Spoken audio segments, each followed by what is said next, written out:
Bonsoir à tous et bienvenue sur RTI 1. On regarde ensemble les titres de ce journal. Et c'est parti pour l'édition 2020 du concept Abidjan Ville Lumière lancé ce mardi dans la commune d'Abobo par le Premier ministre Ahmed Bakayoko. L'événement est placé sous le haut parrainage de la première dame de la République de Côte d'Ivoire, Madame Dominique Ouattara. Il a pour thème Paix, facteur de développement durable. La fête de Noël ou encore la fête de la Nativité, c'est dans quelques jours seulement. La population s'active pour terminer l'année en beauté. Des magasins de jouets au salon de beauté en passant par le marché des volailles, vous verrez comment la population prépare la fête à Abidjan. Et puis nous irons dans le village de Kakanifri, dans la localité de Grand Laou, où nos reporters nous plongent ce soir dans l'univers de la chasse aux crabes poilus, des crustacés difficiles à capturer, mais qui nous offrent bien de plaisir dans nos assiettes. Voilà pour les titres. Merci de regarder RTI 1, le groupement ministériel des moyens généraux du ministère de la Défense célèbre ses 4 les plus méritants. 136 personnels de forces de défense et de la gendarmerie nationale ont été distingués pour leur dévouement au travail par le Premier ministre, ministre de la Défense Ahmed Bakayoko. Il les a exhortés au travail et à la discipline. Abou Sanogo. L'édition 2020 de la fête patronale dénommée Saint-Ambroise du groupement ministériel des moyens généraux, célébrée en présence du Premier ministre, ministre de la Défense Ahmed Bakayoko. 136 personnels des forces armées de Côte d'Ivoire, de la gendarmerie nationale et les personnels civils du ministère de la Défense ont été distingués pour leur dévouement et leur exemplarité dans la manière de servir. Ainsi, ces 136 personnes ont été élevées respectivement au grade d'officier dans l'ordre national, chevalier de l'ordre national, officier de l'ordre du mérite ivoirien, chevalier de l'ordre du mérite ivoirien et d'autres ont reçu la médaille des forces armées. Les défis que nous aurons à relever sont nombreux et nous devrons faire preuve d'une grande force d'âme pour y parvenir. Sachez que nous nous montrerons dignes de cette médaille car nous considérons cet honneur comme un encouragement prodigué par les plus hautes autorités de l'État, en vue de persévérer dans nos efforts d'être utiles à notre pays. Le Premier ministre, ministre de la Défense, Ahmed Bakayoko, a tenu à féliciter les récipiendaires et l'ensemble des forces armées de Côte d'Ivoire pour leur professionnalisme dans l'exécution de leur mission, non sans dresser un bilan de l'année 2020. Cette cérémonie me donne encore une fois l'occasion d'adresser mes félicitations au général des corps d'armée, Lansina Doumbia, et au général des divisions, Alexandre Apalo Touré. J'ai associé également l'inspecteur général de police, Youssouf Kouyaté, ainsi que l'ensemble des hommes et femmes placés sous leurs ordres pour tous les efforts consentis durant cette année 2020. Plus que jamais, nous devons redoubler d'efforts pour continuer de mériter la confiance de son Excellence le Président de la République, chef suprême des armées, ainsi que des populations qui ont décidé de vivre en paix sur le territoire ivoirien. Les défis sécuritaires n'ont pas changé. Nous devons donc rester vigilants et maintenir nos capacités opérationnelles intactes, voire renforcées. Cette année verra également l'élaboration d'une nouvelle loi de programmation militaire 2021-2025 à partir du bilan et des enseignements de la première loi. Cette nouvelle devra nous permettre de consolider les acquis en matière de restauration de l'autorité militaire pour les réformes structurelles et l'amélioration des conditions de vie et de travail de nos hommes. Cette cérémonie me donne également l'occasion de saluer tous les récipiendaires. C'est toujours un grand honneur que sur la place d'armes, devant le drapeau, qu'on vous honore, qu'on vous reconnaisse ce que vous avez donné au pays et vous dire que l'État sera toujours à vos côtés pour reconnaître votre mérite. Un défilé de troupes à pied a mis fin à cette fête dédiée aux administrateurs. Agenda chargé pour le chef du gouvernement qui était également dans la commune d'Abobo ce mardi. Ahmed Bakayoko a procédé au lancement de l'édition 2020 du concept Abidjan Ville Lumière. Il est bon de rappeler que l'édition 2020 innove avec des actions sociales en faveur des familles à faible revenu et des institutions sociales du district autonome d'Abidjan. Le reportage d'Herman Guibé. Pour l'édition 2020 du lancement des illuminations de la ville d'Abidjan, c'est Yolande Bakayoko, l'épouse du Premier ministre, qui représente pour la circonstance la première dame Dominique Ouattara. Jeanne Peumont, première adjointe au maire de la commune d'Abobo, salue l'attention particulière accordée par la première dame à l'endroit des populations d'Abobo et marque sa joie de voir la commune accueillir le lancement des festivités d'Abidjan Ville Lumière. Oui, Madame Dominique Ouattara a conquis nos cœurs à jamais. Vous voudrez bien, chère sœur, Madame Yolande Bakayoko, lui traduire toute notre reconnaissance pour ses actions sociales et éducatives en faveur de nos administrés. Madame la Première Dame a marqué la conscience collective de la population de notre commune par ses nombreuses actions de promotion et d'épanouissement des couches sociales les plus défavorisées. Le gouverneur du district d'Abidjan, Robert Begré-Mombé, a lui donné quelques précisions sur certaines dispositions arrêtées pour cette année. C'est la commune d'Abobo qui nous reçoit. En ce qui concerne les feux d'artifice, les prestations cette année seront déconcentrées au niveau des communes du district d'Abidjan. Chaque commune aura le choix du lieu de prestation tenant compte des conditions de sécurité maximale de prestation et des mesures barrières liées à la pandémie du Covid-19. Il sera demandé à chaque commune de faire respecter strictement les mesures barrières pour protéger la santé des populations. La seule petite contrainte que nous vous prions de respecter au titre de l'organisation, c'est que les feux d'artifice seront tous lancés à 0h15 pour s'achever à 0h20, de sorte à ce que ce soit des feux simultanés. Au nom de la première dame, Yolande Bakayoko a eu des mots particuliers sur le sens de ces illuminations. En étant tous rassemblés autour de ces illuminations, nous prenons conscience que notre force réside dans notre solidarité. Ensemble, nous avons traversé des épreuves. Ensemble, nous nous relèverons pour une Côte d'Ivoire plus forte, avec ses filles et fils réconciliés et unis. Remise symbolique de dons en vivres aux familles, la nuit tombe progressivement sur Abobo et la ville d'Abidjan. Depuis la place principale de la mairie de cette commune, s'illumine. Et je vous le disais en ouverture de cette édition, dans quelques jours seulement, la planète tout entière va commémorer la fête de la Nativité.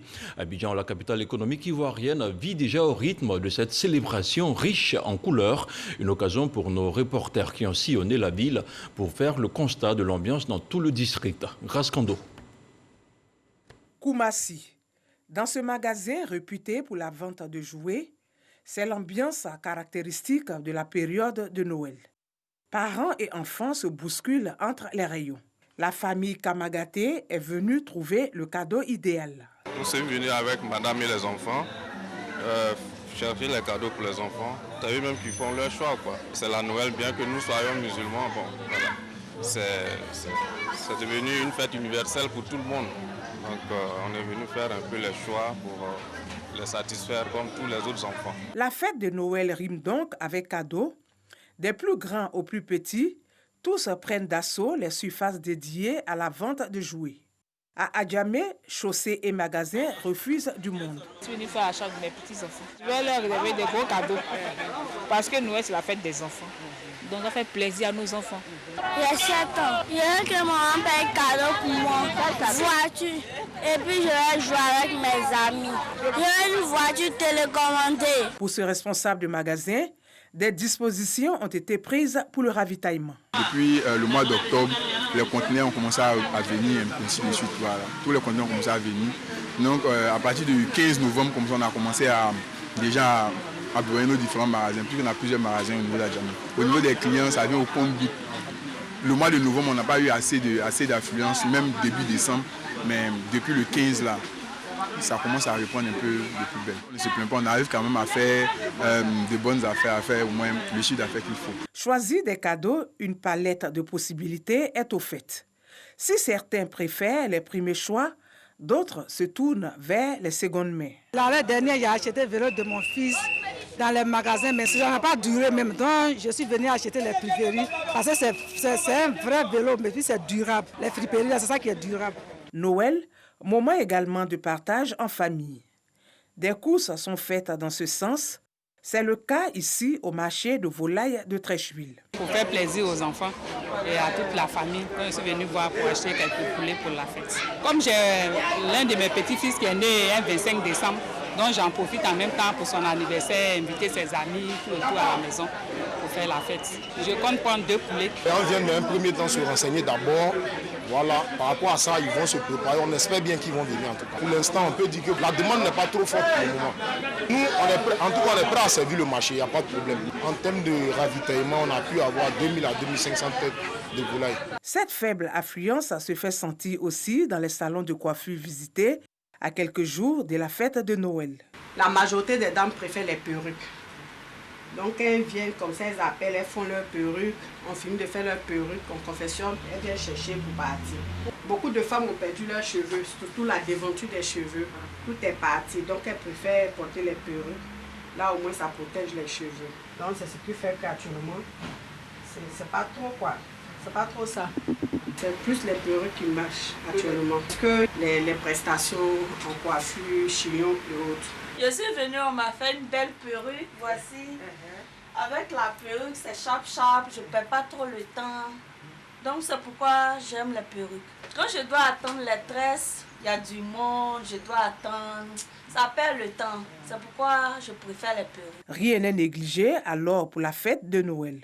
Côté esthétique, l'on s'active. Notre spécialité, ce sont les embellissements corporels.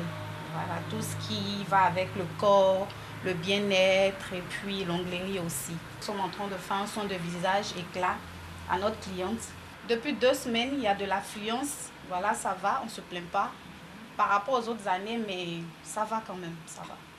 J'ai choisi l'occasion de Noël pour pouvoir venir faire le soin, pour que le visage soit éclatant et avoir une belle peau pour la fête. Quand les invités vont venir au moins, il faudrait que le visage soit beau, que les invités sentent une différence. À quelques jours de la fête de Noël, ambiance mitigée dans les endroits visités. N'empêche, chacun à son rythme fera de ce rendez-vous une belle fête. Et c'est déjà le temps des vacances pour nos sénateurs. Ouverte en avril dernier à la Fondation Félix Houphouët-Boigny de Yamoussoukro. La clôture de la session 2020 du Sénat est intervenue ce mardi. Une session 2020 marquée par le vote de 69 lois après 250 heures d'activité intense. Kader Sogodogo. Le temps des vacances a sonné pour les sénateurs. Après une année parlementaire intense, c'est l'heure d'aller se reposer. C'est tout le sens de cette session plénière de clôture. À la tribune, la vice-présidente Sarah Sako Fatiga. Cette année parlementaire, ouverte le 12 avril dernier, s'est tenue dans un contexte de pandémie avec la Covid-19. Par leur désir ardent de servir la patrie, dans leur engagement de contribuer efficacement à la construction d'une Côte d'Ivoire forte, les sénateurs ont su braver la maladie pour le vote des lois. 69 au total. 2 sessions extraordinaires, 250 heures de labeur. Au moment de clôturer la session 2020, les sénateurs ont tenu à rendre un vibrant hommage à un de leurs, le président Jano Aoussou-Kouadio, absent pour raison de santé. La présente séance est donc le lieu à adresser nos vives félicitations pour le rayonnement et le dynamisme qu'il a su insuffler à notre institution. Aujourd'hui, indéniablement, le Sénat a pris toute sa place dans le paysage institutionnel de notre pays. Au Sénat, ce sont les vœux avant l'heure. Appeler les populations à la cohésion sociale, au dialogue et à la paix, comme cela a toujours été le cas dans notre pays.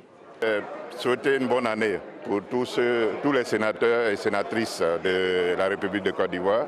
Souhaiter nos vœux de meilleures, de bonnes et heureuses années au président de la République surtout et aux membres du gouvernement. Nous avons eu une année parlementaire très chargée. Nous sommes heureux d'avoir fait du bon travail. Notre comportement devrait, vis-à-vis de nous-mêmes et des autres, prôner la paix pour que la paix règne en Côte d'Ivoire. Bien à vous, mesdames et messieurs les sénateurs, et bon repos. À bientôt pour la rentrée prévue le 12 avril 2021.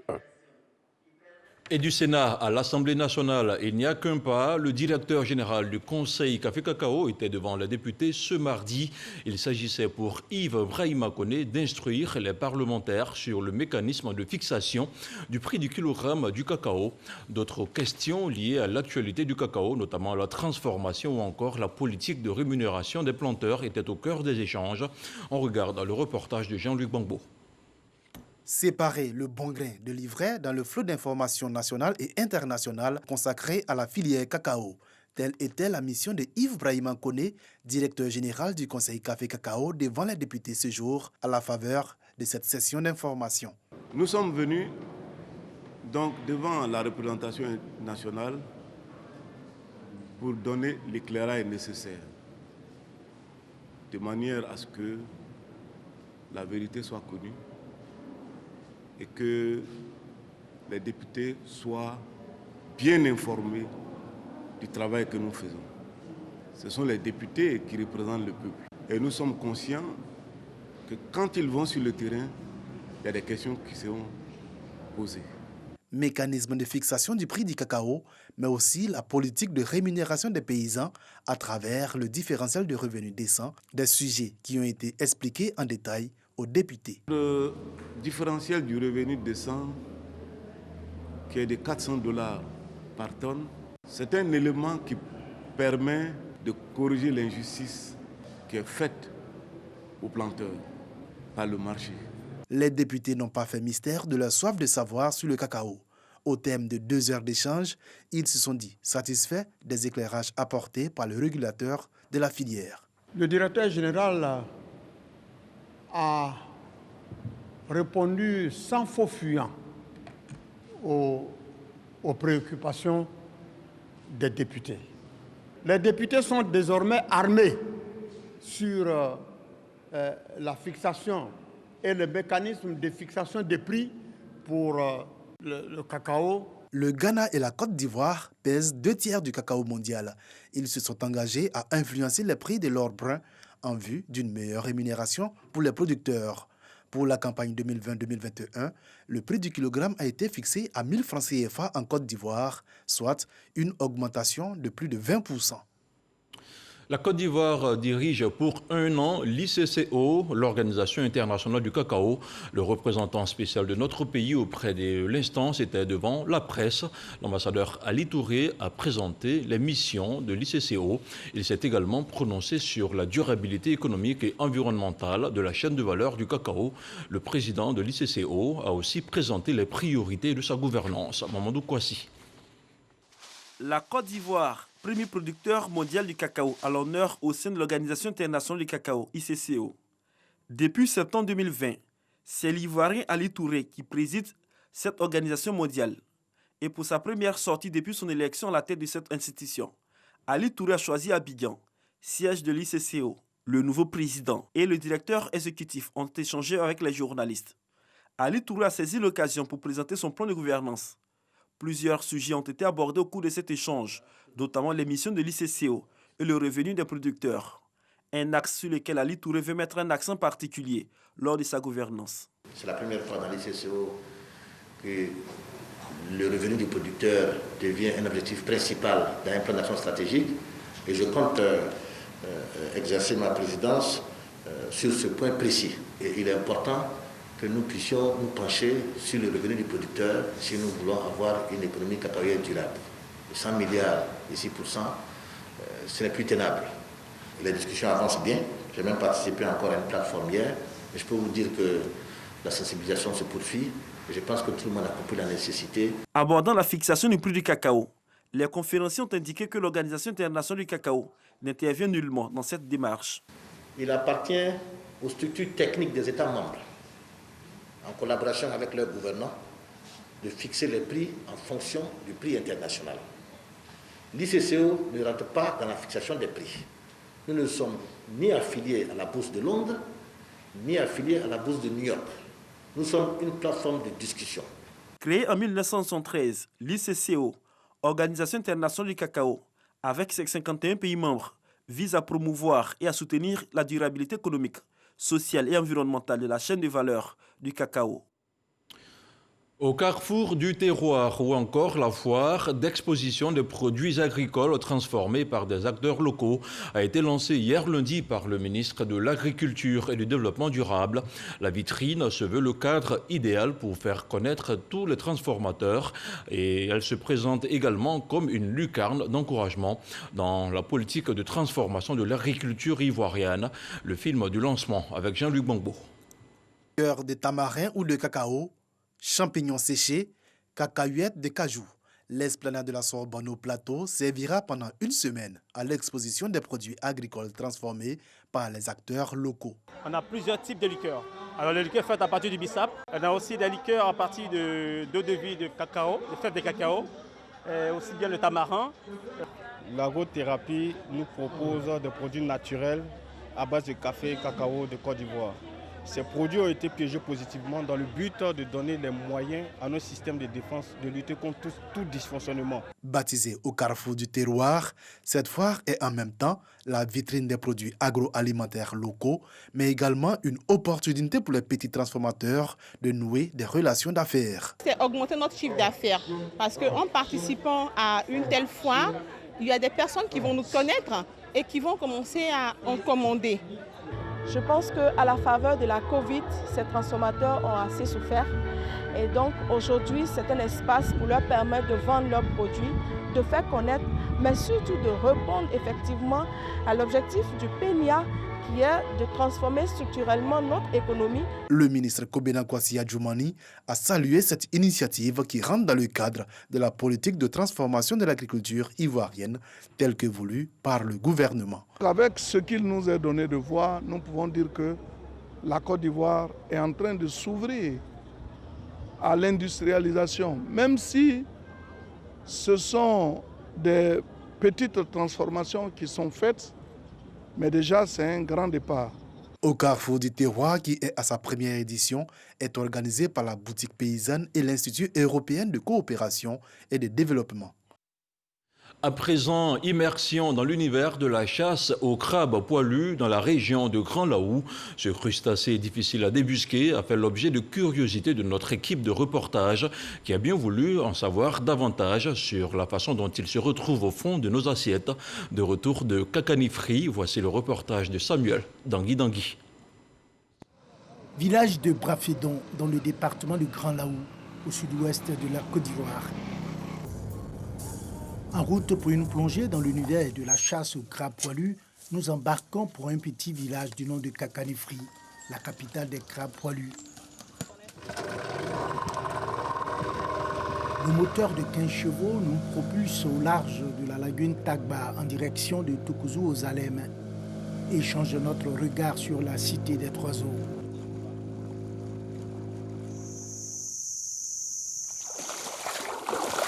Les salades d'eau douce et les herbes ont pris la berge en otage, mais cachent mal le potentiel touristique de la localité qui crève l'œil partout où le regard se pose. Après une quinzaine de minutes de navigation, voici Kakanifri, où nous attend Agathe, avec qui nous irons à la chasse de crabes poilus. J'ai fait au moins 70 boîtes. Piège quoi. Piège, oui. C'est sur ça, je continue, mais ce n'est pas à la même place. Il rentre de gauche-droite jusqu'à me promène avant que ça finisse. Agathe a déjà installé les pièces de crabe poilu, avec du coco comme appât, à l'entrée de nombreux trous de crabe. Avec elle, nous irons voir ces pièges. Les crabes poilus généralement se rendent inaccessibles aux prédateurs, en se cachant derrière des marécages ou des forêts d'épines. Ce qui fait de la chasse du crabe poilu une véritable course d'obstacles. Des efforts souvent récompensés.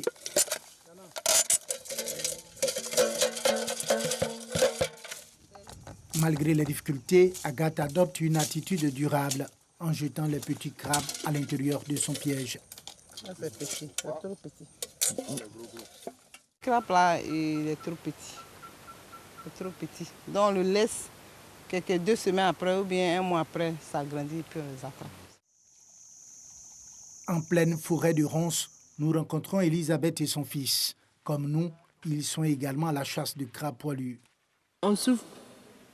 Alors, il y a un peu à baisser pour chercher là. C'est fatigue aussi. Et où on vient là, c'est trop long. C'est ça. Maintenant, et puis il y a piquant aussi. C'est ça. C'est pas facile. Agathe a aussi des pièges de crabes poilus faits avec du grillage et sont tout aussi efficaces que le dispositif fait avec des boîtes de tomates. Le dernier piège visité, nous retournons au village. Aussitôt arrivé au village de Kakanifri, Agathe remet son butin à Joseph pour attacher.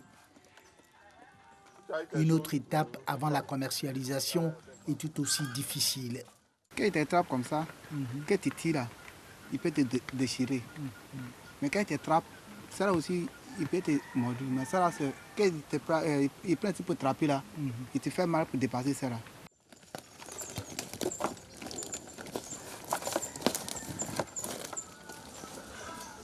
Tano vient acheter des crabes poilus ici à Kakanifri depuis 8 ans. Il y a combien dessus? C'est 9. 9. C'est 9 crabes dessus. 9 crabes. Oui. Le produit est bien prisé, mais la filière rencontre des difficultés. Pendant les saisons pluvieuses ou plus abondamment, sincèrement, nous ne trouvons rien parce que nous sommes venus aujourd'hui. Les moyens de déplacement sont venus sans avoir ce que nous avons besoin. Et puis nos clients, puisque si nous n'avons rien, les clients aussi ne gagnent pas. Des fois, ça veut nous perdre des clients.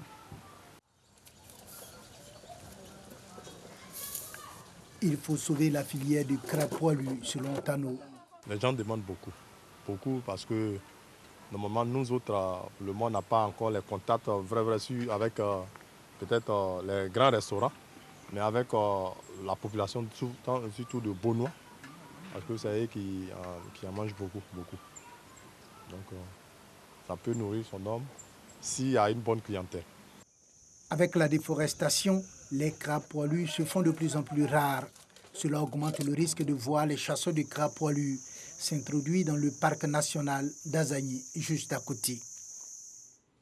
Les crabes poilus de Kakanifri, une idée de reportage de Samuel Danguidagui à retrouver sur toute notre plateforme d'information et sur YouTube. On fait le point de la situation de la Covid-19 dans quelques instants.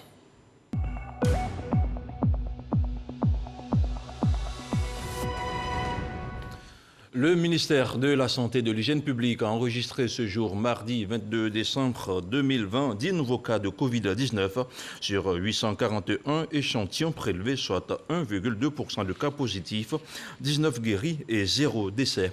À la date du 22 décembre, la Côte d'Ivoire compte donc 21 942 cas confirmés, dont 21 536 personnes guéries, 133 décès et 273 cas actifs.